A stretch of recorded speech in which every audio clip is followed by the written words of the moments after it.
Muy buenas tardes a otro programa de la vitamina de las 12. Y hoy es un día súper especial porque tenemos un invitado de lujo. Está con nosotros hoy el rabino Guillermo Bronstein. Mi esposa siempre me corrige, dice tiene que ser Bronstein, pero creo que el apellido al ser alemán tiene que ser Bronstein. Pero ahí estamos luchando porque ella es muy fan de él y me dice que le manda muchos saludos. Que lo vamos a tener en un momento con nosotros, pero quiero hacerte acordar que terminando ese programa, por eso pasé la publicidad recién, tenemos el momento Kit Kat, que hoy viene del cuarto piso de nuestros niños más chiquitos, pero poderosos, que van a tener su propio momento Kit Kat. Creo que tienen una receta o alguna cuestión que te va a gustar mucho, así que 12:30 en el canal del .com, @del.com, puedes verlo y puedes participar. Pero ahora sí, voy a darle la entrada directamente al rabino Guillermo Bronstein. Guillermo, ¿cómo está? Buenas tardes. Qué gusto, Rubén. ¿Cómo están todos tus oyentes, tus televidentes? No sé cómo llamarlo, a través de estos medios tan originales, modernos y actuales, ¿no es cierto? Sí, es verdad. Uno no sabe. Yo también a veces digo, cuando tengo que decir que eso, a la dentista le tengo que decir de 12 a 12:30 no puedo porque Sí. tengo programa de televisión o cómo lo digo, pero es real. Tú sabes que en los años 70 yo estudiaba en Buenos Aires agronomía y un profesor dijo, la semana que viene no puedo venir porque tengo un curso de computación. Y todos dijimos, ¿cómo? ¿Qué? ¿Computación? ¿Qué será eso? ¿No es cierto? Y pensábamos en ese tipo de tarjetas agujereadas que usaban el sistema binario de ceros y unos. Y todos decíamos, no, esto jamás nosotros lo vamos a poder usar ni a poder entender. Y aquí estamos, ¿no? Sí, es verdad. Yo 40 y también, pico de años después, gracias sí, a la computación, a la cibernética, podemos estar en contacto, ¿no?, con queridos amigos y con nuestros sí. familiares todo el tiempo. Sí, gracias a Dios. Porque si uno se pone a pensar, el otro día estábamos hablando con el liderazgo en Alemania, teníamos una reunión para ver qué estrategias tomar ahora con todo lo del coronavirus y todo eso. Y dijimos, menos mal que nos quedó el Internet, porque si pasado mañana por X razón ya no funciona eso, va a ser súper difícil de conectarnos con nuestra gente, de atenderlos, de ver cómo hacer. Yo me acuerdo cuando yo llegué a Buenos Aires, de ahí tenemos las mismas raíces. No había email, no había Skype, Nada, no había nada. WhatsApp. Lo máximo era fax y Sí, eso no todo el mundo tenía, ¿verdad? Y después faltaba el papel porque era papel térmico y todas esas cosas que realmente cómo ha crecido la cosa.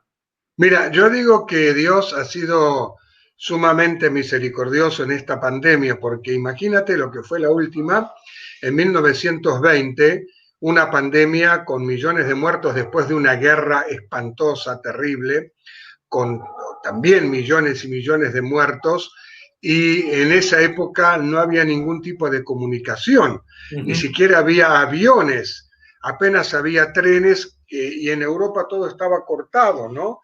Sí. Y hoy, bueno, nos toca una pandemia de la que muchos nos quejamos o se quejan por restricciones, pero si la comparamos con la última, hace un siglo, tenemos que entender que ahora tenemos la posibilidad de estar conectados todos, de manera instantánea, de Sí. poder intercambiar, de poder leer, de poder buscar, de poder estudiar.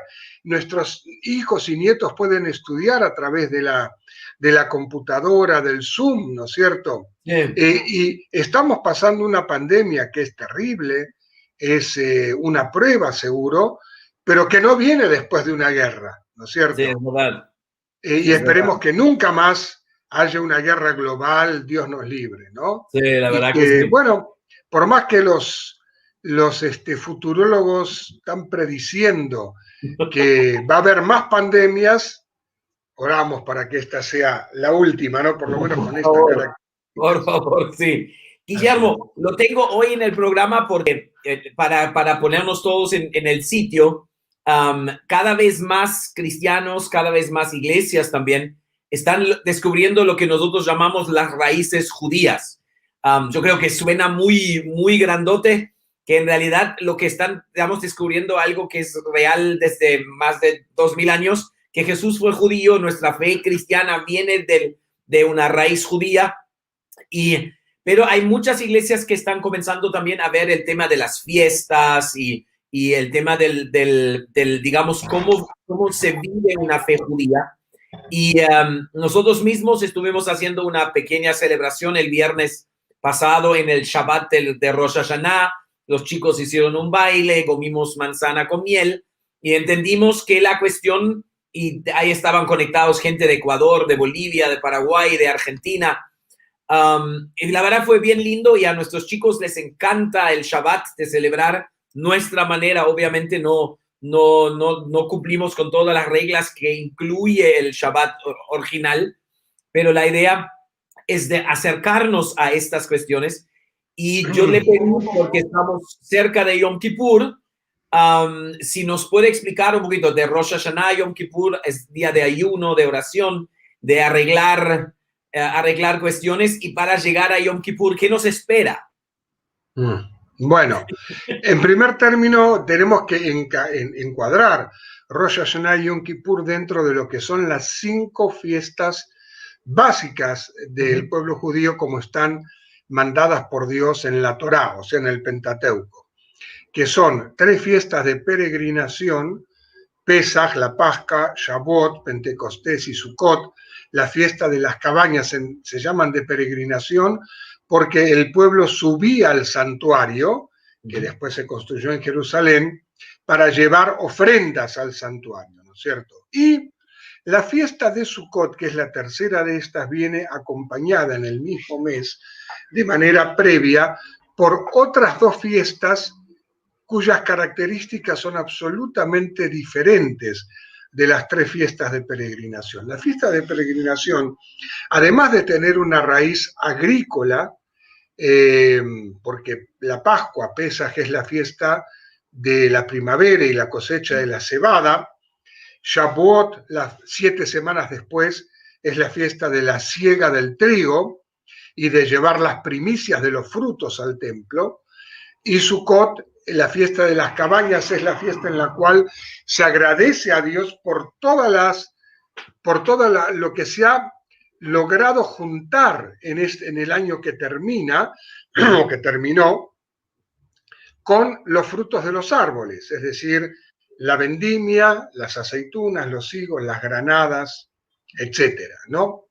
Y antes de Sukkot tenemos estas 2 fiestas, Rosh Hashanah o Año Nuevo y Yom Kippur, el Día del Perdón, que no tienen ni una raíz agrícola, ni tampoco tienen una relación explícita con la historia de Israel o con la formación de Israel.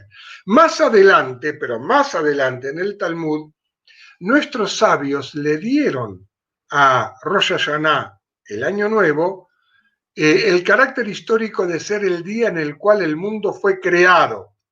No el mundo, sino el ser humano. O sea, Dios creó a Adán, el primer ser humano, y digo no hombre, sino ser humano, porque de acuerdo a Génesis 1, fue creado macho y hembra, es decir, fue creado como un ser con los 2 sexos, para no hacer las distinciones de género que hoy está tan de moda. Sí. Entonces dice que el 6º día de la creación es el día 1 de Tishrei, comienzo del otoño, o sea, luna nueva del comienzo del otoño, en el hemisferio boreal. Pero Yom Kippur, el Día del Perdón, no tiene ni una relación agrícola ni una relación histórica. Entonces, lo que algunos estudiosos modernos de las escrituras han encontrado o ponen como una teoría, porque el texto no dice nada de eso, es que Yom Kippur era el día en el cual, una vez al año, los sacerdotes del santuario purificaban el santuario. ¿Y cómo lo purificaban? Con las ceremonias que están prescritas en el libro de Levítico, capítulo 16, y con los sacrificios que están prescritos en el libro de Números, capítulo 28, si no me equivoco. ¿Sí? Entonces, obviamente, sostienen estos sabios, otra vez el texto no dice nada, que esta purificación del santuario y de las personas, de los sacerdotes y de los individuos del pueblo, era en preparación para la fiesta de Sukkot, que era la fiesta que aparentemente tenía el carácter más expansivo. No voy a decir alegre porque todas son alegres, no, más expansivo. Y Yom Kippur, al ser el día de purificación, incluye también un ayuno y una aflicción, es decir, es un día en el cual nos privamos de cinco placeres, que son comer y beber, pero no se ve mi mano ahí, comer y beber, que es uno, lavarse y lavarse es otro, perfumarse es el tercero, que en realidad no es perfumarse, sino ponerse aceites olorosos, ¿sí? Siká en hebreo, es ungirse con fragante aceite. El cuarto es neilata sandal, usar zapato de cuero, que en la antigüedad era un símbolo de lujo y solamente los muy ricos lo tenían. Y el quinto es mantener relaciones maritales.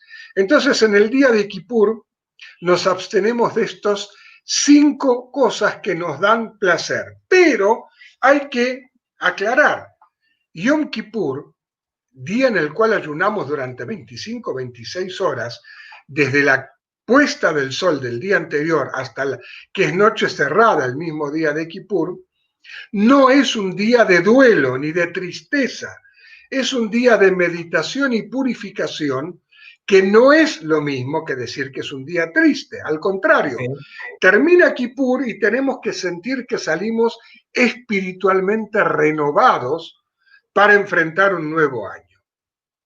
Ahora, la liturgia de Kippur también es una liturgia mucho más cargada, densa y larga que las liturgias de otras fiestas, y ni que hablar de los sábados o de los días de semana, que son mucho más cortas, ¿no es cierto?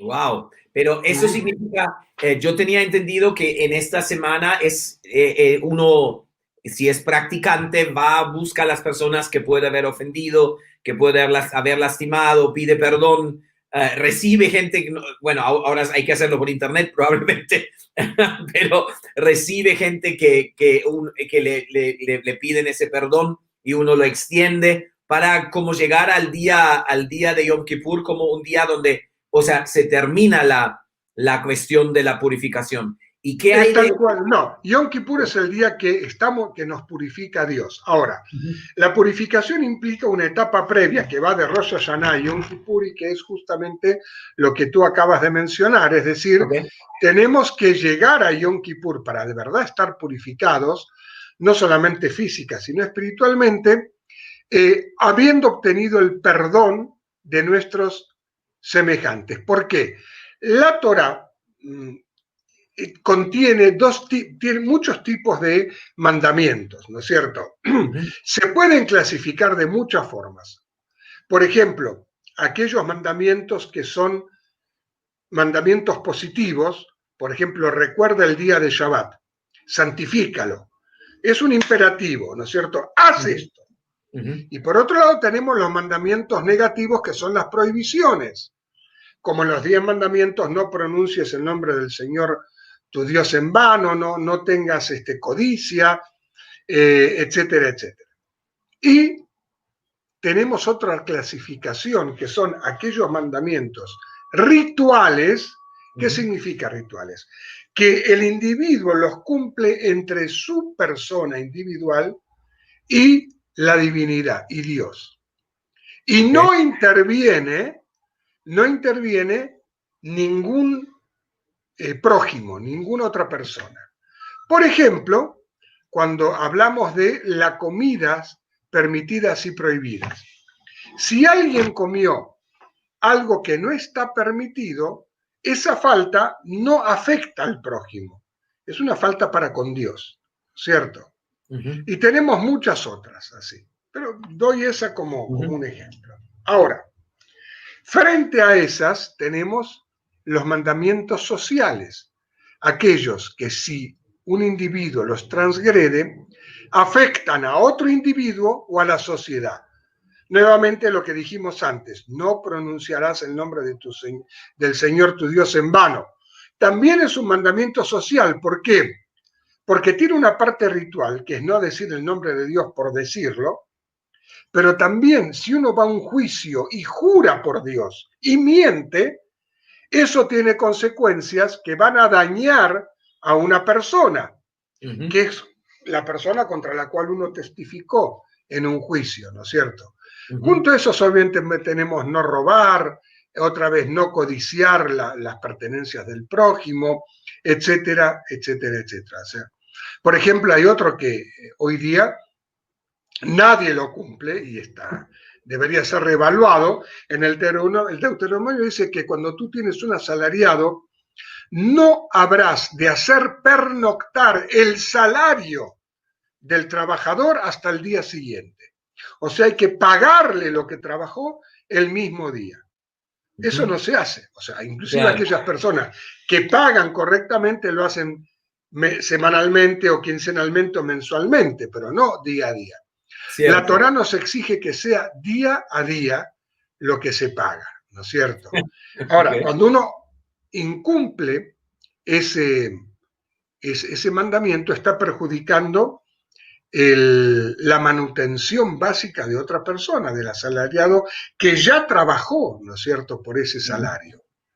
Bueno, y así tenemos mucho más. Entonces, el Talmud del Tratado de Yomá, que es el que habla de Yom Kippur, nos dice lo siguiente: las faltas rituales, o sea, las que yo cometo hacia Dios. Por ejemplo, si hoy no recé, o si recé pero no me puse el talito, los tefilín, etcétera, etcétera, y Yom Kippur las perdona siempre que haya arrepentimiento sincero. Y después vamos a ver lo que significa el término hebreo arrepentimiento, teshuvah, que no es literalmente arrepentimiento, sino un concepto mucho más abarcativo y profundo. Pero, lo sigue diciendo la Mishnah o el Talmud, aquellas faltas que el individuo comete contra su prójimo no las perdona ni Yom Kippur ni Dios hasta que uno no haya obtenido el perdón del prójimo y lo haya resarcido como corresponde. Wow. Y eso es lo que tú comentabas antes. Entre Rosh Hashanah y Yom Kippur, uno debería ir hablando a sus padres, a sus hijos, a sus hermanos, a sus amigos, a sus maestros, a sus conocidos, a sus empleados, a sus empleadores también, y decirle: mire, yo cometí esta falta contra ti, necesito que me perdones. Wow. Y el prójimo, bueno, si lo que se ha cometido es un hurto, lo perdona cuando uno devuelve el hurto, ¿no es cierto? Si lo que uno ha hecho es hablar mal de otra persona, que también es un mandamiento negativo, porque el Éxodo dice de manera taxativa: no andes con chismes delante de tu prójimo, ¿no es cierto? Un chisme que es, uy, mira, ¿sabes qué? Fulano parece tan bueno, pero no creas, tiene sus pecadillos por ahí. Y por ahí es una verdad a medias que hace mucho daño. Por ahí es una verdad a medias absolutamente innecesaria, y por ahí es una mentira totalmente peor. Entonces uno tiene que pedir perdón a esa persona cuya reputación fue dañada por el chisme. Y eso se hace entre Rosh Hashanah y Yom Kippur. Cuando el prójimo perdona, entonces Dios también perdona. Ese es el sentido de todos estos días que van de Rosh Hashanah hasta Yom Kippur, y que se llaman los 10 días de Teshuvah, o arrepentimiento. Wow, pero eso significa, eso me parece muy interesante, porque te comento, para nosotros, o sea, de donde yo vengo, de la iglesia de donde yo vengo, es muy normal, nos han enseñado desde un principio que una parte es el pedir perdón a Dios, que es la parte que corresponde, pero si ha sido afectado, como tú has dicho, alguien, es el pedir perdón al otro también, y no queda ahí, sino hay que ver cómo lo puedo resarcir, cómo le puedo curar el asunto. Entonces, pero me he encontrado muchas veces en otras iglesias, otros ministerios, No, yo lo arreglé con el Señor. Yo le he robado a este, le he sacado a este, pero lo arreglé con el Señor. Me parece muy interesante que en la fe judía no te deja ese espacio, porque tú No, necesitas no, no, arreglar allá primero. de ninguna forma, no. No solamente eso, sino que, por ejemplo, hay un versículo también en el libro de, mira, no me acuerdo si es Éxodo o Deuteronomio, estoy un poco, creo que es Deuteronomio, donde dice, no traerás al santuario de Dios el salario del perro y el premio de la prostituta, ¿no es cierto? ¿Qué se entiende por eso? No es que están impedidos de acceder al santuario, la prostituta o el perro. El perro no significa el animal, obviamente, significa otra cosa, ¿no es cierto? Que no tenemos acá tiempo para entrar a hacer exégesis. Significa que cuando uno trae una ofrenda que es obtenida de manera deshonesta, el templo, la iglesia, el santuario, la comunidad no debe aceptarla, porque Dios no la acepta. ¿No? Eso tiene que ir a su dueño original. Es interesante, la verdad es muy interesante. Y tú dijiste que el tema del arrepentimiento, tenemos unos minutos más, no hay problema. Claro. El arrepentimiento es distinto en el entendimiento judío. Cuéntanos un poquito. Yo sé que es mucho más grande, pero a lo mejor se puede hacer una... Mira, por lo general, la palabra arrepentimiento en español, no sé exactamente cuál es la etimología de arrepentimiento en latín o en griego, ¿no? Pero en español significa, ay, ay, ay, qué mal que estuve, lo lamento mucho, ¿no? Ahí queda. El que es un poco más honesto va a decir, ay, ay, ay, qué mal que estuve, me arrepiento, me siento mal por lo que hice y no lo volveré a hacer, ¿no? El concepto judío de arrepentimiento se dice teshuvah. Teshuvah proviene del verbo, de la raíz shub. La shub significa retornar. ¿Qué quiere decir retornar? Retornar es un concepto que yo lo explico en base a un cuento que me parece magnífico de Jorge Luis Borges, que se llama El jardín de senderos que se bifurcan. El cuento literariamente no tiene absolutamente nada que ver con Yom Kippur ni con arrepentimiento, porque es un cuento policial, pero Borges describe un laberinto de senderos que llegan a un lugar donde hay una bifurcación. Y después de elegir uno de esos lugares, tú vas a la derecha o a la izquierda, llega a otra bifurcación y tienes que elegir. Y llegas a otra y así, en un momento te das cuenta, no que has elegido 5, 6, 10 bifurcaciones, derecha o izquierda, sino que has rechazado otras tantas bifurcaciones. Porque no hay opción. Cuando llegas a la bifurcación, tú eliges o derecha o izquierda. No hay otra opción. Y si hay 3 bifurcaciones, derecha, izquierda o medio, ¿no es cierto? Tienes que tomar una opción. Ahora, cuando la opción que tomaste es errada, lo que Borges dice es, nosotros en realidad, cuando tomamos una opción, no solamente estamos tomando esa opción, sino rechazando todas las alternativas. Y la teshuvah es justamente eso. Es, lo correcto está a la izquierda, o a la derecha, o al centro, no importa. No vamos a hacer política partidaria. No. Vamos a poner arriba o abajo, si quieres, ¿no es cierto? Ok, toma esa. Pero cuando yo estoy consciente de que tomé la opción incorrecta, teshuvah significa no solamente mirar atrás y decir, uy, me equivoqué, qué tonto fui, no lo voy a hacer más. No, teshuvah significa regresar al punto desde el cual me equivoqué y a partir de ahí enmendar el camino y tomar las bifurcaciones o las opciones correctas. En palabras de Maimónides, cuando habla acerca de las leyes de la teshuvah, él dice que nosotros sabemos que aquel que vive de lo ajeno se ha arrepentido cuando cumple las siguientes condiciones. Primeramente, está consciente de que su modo de vida es un modo equivocado, errado, malévolo y que no debe ser así. Segundo, ¿cuándo? una vez que reconoce eso, se hace el firme propósito de no volver nunca a caer en ese camino, o sea, hacia el futuro. Tercero, cuando una vez que decidió cambiar de vida y no volver a caer en ese modo de vida pecaminoso, rezarse hacia el pasado a aquellas personas a las que dañó.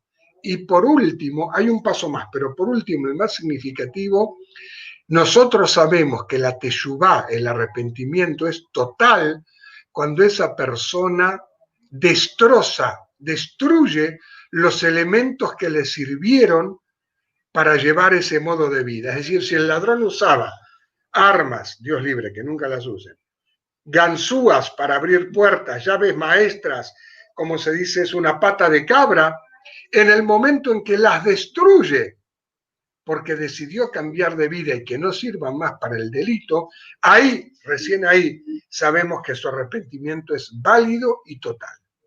O sea que tuvo que, primero, evaluar su pasado. Segundo, mirar hacia el futuro. Tercero, volver al pasado y resarcir. Y cuarto, que no quede ningún resabio que le dé la posibilidad de regresar a ese pasado pecaminoso. Wow, muchísimas gracias. Eso está más claro, ¿no? Más claro no está ni el agua. Se nos ha pasado el tiempo, pero igualmente fue muy lindo. Espero que lo podemos tener en algún momento de nuevo. Claro, Rubén, cuando guste, va a ser un honor.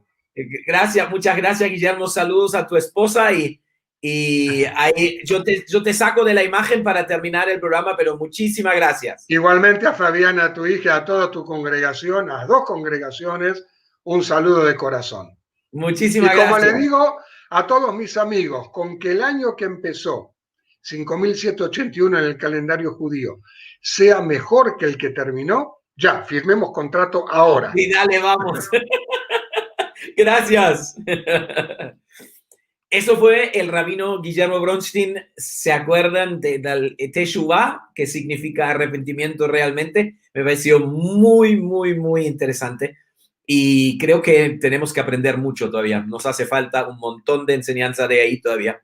Así que gracias a Dios que tenemos a hombres como Guillermo que nos ayudan a entender aún mucho más de qué se trata. Mira, hoy tienes la posibilidad de orar con nosotros a las 3 de la tarde en el Zoom nuestro 361-017-7721. Acá lo tengo en el banner. Hoy a las 3 de la tarde, hora Perú, nos juntamos para orar y conectate por el Zoom. Así tienes la posibilidad de orar con nosotros. Y también quiero hacerte acordar que para el 4 de octubre estamos planeando un evento de la Marcha de la Vida, un día, me estoy trabando, un día mundial de acción, se dice, en la fiesta de las enramadas, en Sukkot, el 4 de octubre. Nosotros acá en Lima también algo vamos a hacer. Ya estamos fabricando mascarillas con ese mismo logo para que podamos salir y hacer algo juntos, hacer una declaración a favor de Israel y a favor